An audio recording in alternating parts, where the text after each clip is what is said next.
Hey, I'm Rihanna McDonald, and I'll be talking about Chapter 8. What do you think? Page 305. Should women use drugs during pregnancy, be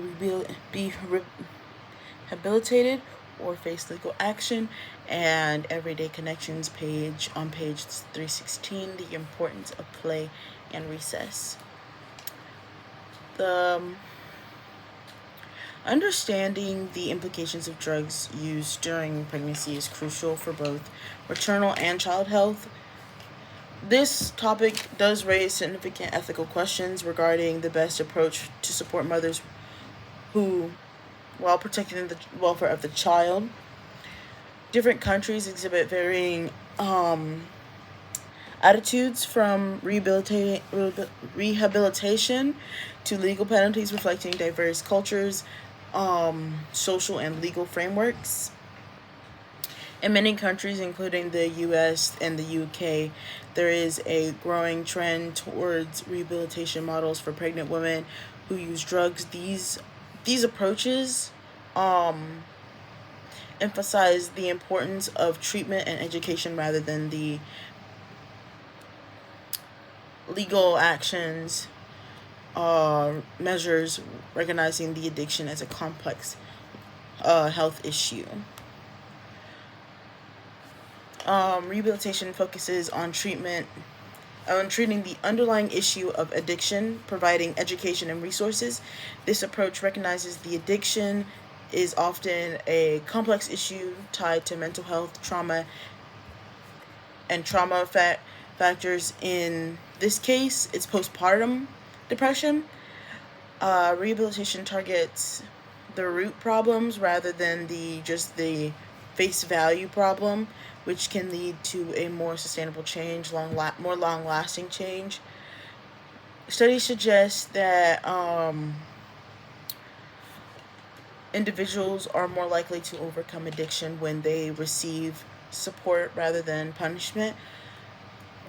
It can also help mothers maintain a bond with their children while working on recovery, which while which will benefit both the mother and child in the long run overall, while punishment can lead to fear, causing women to avoid seeking help or prenatal care, which ultimately harms both mother and child.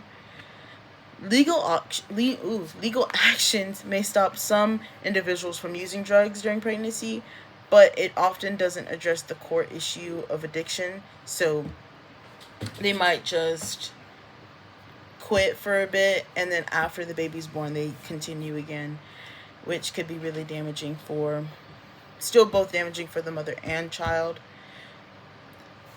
The punishments actually create a stigma, discouraging a lot of women from seeking help, which isn't very good for both the mom and child. And certain populations like Native Americans communities face harsher penalties, which can worsen existing inequalities and hinder access to necessary resources. And to add on to that, um, the debate surrounding drug use during pregnancy involves a complex ethical consideration. Shoot, what was I saying?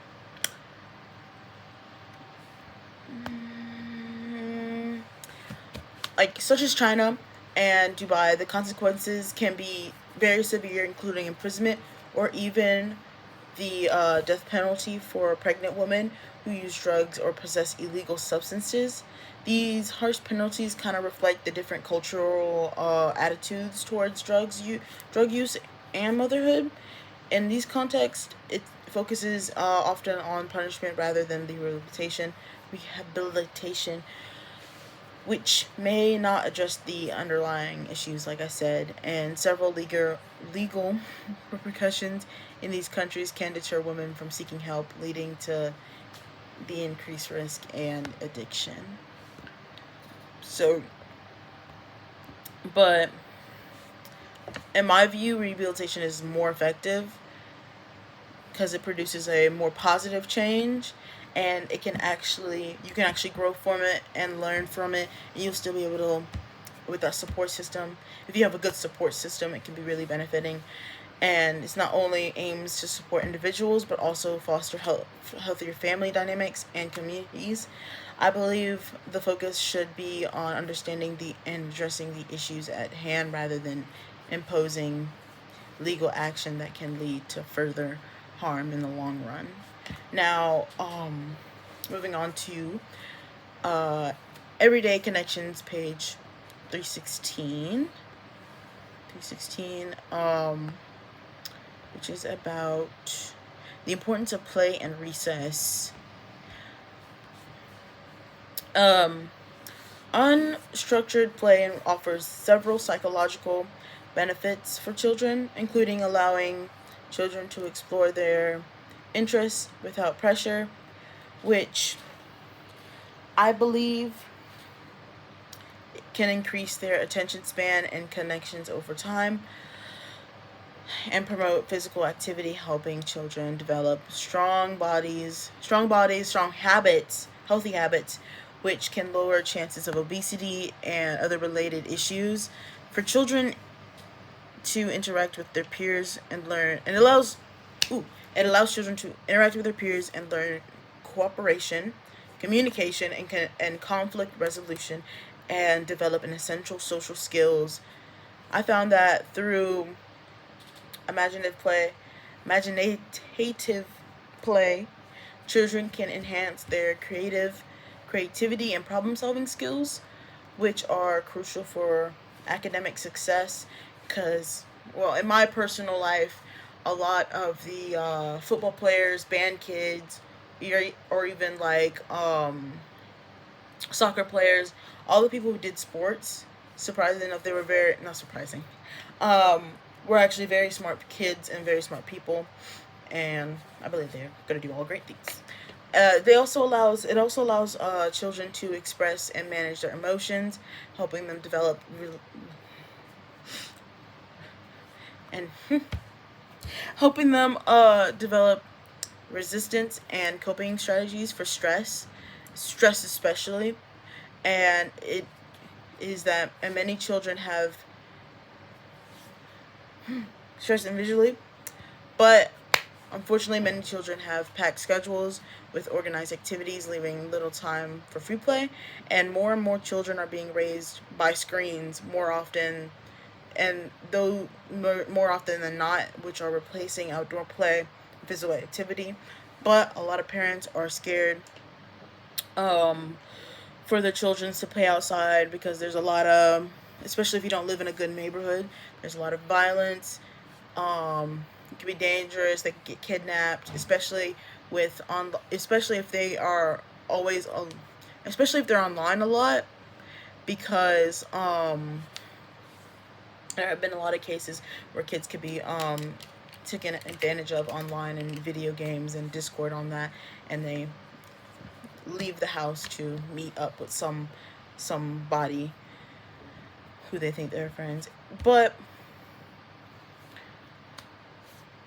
it also can decline physical activity, and among children is alarming, especially when they have so much energy early on and you put them on iPads and you don't let them go outside. But researchers Karnik Kanakar, I'm gonna pronounce that very wrong, from 2012, points out that points to the correlation between decreased outdoor play and rising rates of childhood obesity. As children don't less and less engage into physical activity, they are obviously most likely to have health issues and activity and nutrition issues, especially when there are a lot of parents who are usually, sometimes they don't have a lot of money, or usually they're too lazy to make nutritious meals, or they feel as though that going to McDonald's is easy and they just do that. But the push for academic achievement often leads to uh, less recess, especially when, and I remember in elementary school, there was, I don't think we're making good enough grades for their for the school wanted us to, so I think they cut our recess in half, or they just got rid of it completely. And we already had a small playground, so it was barely anything to do out there anyway. But I think they did that for a while, and if we did anything wrong, it would just be cut out completely. Um, but it's just that regular breaks and playtime can enhance focus and improve learning outcomes. When children have the opportunity to engage in play, they return into the studies refreshed and ready to learn, new mindset, energized, stanky. But using recess as a punishment can further diminish the value placed on play. This practice not only deprives children of essential playtime, but also sends a message that play is a privilege and not a right.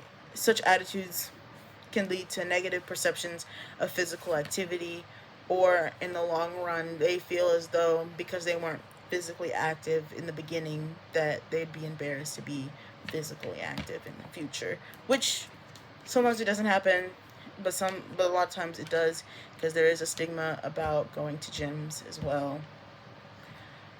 And but unstructured play and recess are very vital, and they should never be restricted. And I feel like even in high school, they kind of was like, here's a PE credit that is kind of really boring. You have to walk in a circle for about 15 minutes, and then you can play basketball and sit down and do whatever you want. That's how my high school ran PE.